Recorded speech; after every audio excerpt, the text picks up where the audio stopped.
Morbi collector કચેરીએ ગામ પીપળીના રહીશ જે સોસાયટી બનાવેલી તિલકધામ, ગોકુલધામ, માનસધામ વગેરે મકાનોમાં વગેરેના પ્રશ્નોને લઈ ત્યાંના સ્થાનિક લોકો કલેક્ટર કચેરીએ રજૂ કરવા માટે ઉપસ્થિત છે. જે વિશે આખું મકાન બનાવીને પછી બિલ્ડરો દ્વારા ખાલી પ્લેન સુધીનો દસ્તાવેજનું નિર્માણ કરી અને એના જે હકો છે તેની ઉચાપાત જોવા મળે છે એવું શંકા જાય છે. છેતરપિંડીના પ્રશ્નો છે વગેરે પ્રશ્નો જોવા મળે છે.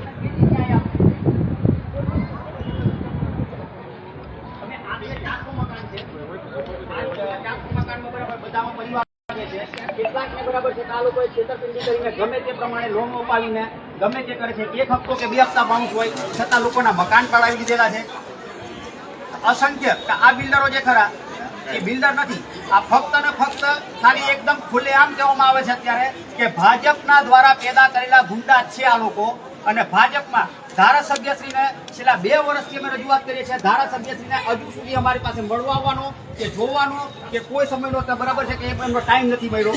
અને માનનીય મુખ્યમંત્રીના હર્ષ સંઘવી સાહેબ કે જે એમ કે છે કે તમને કોઈ પણ તકલીફ હોય તો તમે અમને ત્યારે ફોન કરો. હર્ષ સંઘવી સાહેબને એટલું જ કહેવું છે કે સાહેબ તમને છેલ્લા 1 મહિનાથી ફોન કરીએ છીએ અમે, તો તમે ખાલી ફોનનો જવાબ તો અમને આપો સાહેબ. ન્યાય માંગવા ક્યાં જવું સાહેબ અમારે? કે આ પછાત વર્ગ જે ખરો કે પછાત વર્ગ મૂકીને ગમે ત્યાં તમે બરાબર છે કે ઉપરનો વર્ગ હોય એને તમે જુઓ છો તો એના 2 મહિનામાં 3 મહિનામાં બધી સુવિધાઓ પૂરી થતી હોય છે. પછાત વર્ગ જ્યારે બહાર નીકળે છે ત્યારે તમે નિયમો બતાવો છો કે આ નિયમમાં નથી, તમે ઓલા નિયમમાં નથી, તો શું ફક્ત નિયમો એ આ પછાત વર્ગને જ લાગુ પડે છે?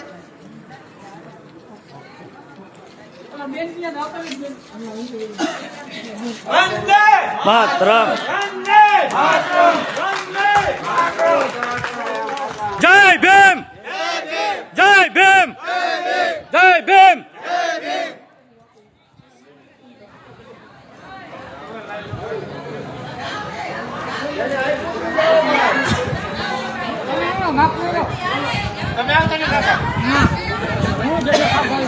મકાનના આખા દસ્તાવેજ આપો, મકાનના આખા દસ્તાવેજ આપો.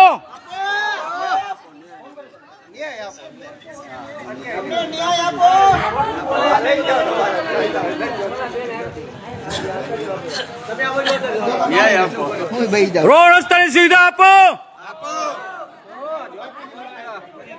તમારી ગટરો લઈ જાઓ, તમારો કચરો લઈ જાઓ, અમને સારા રોડ રસ્તા આપો.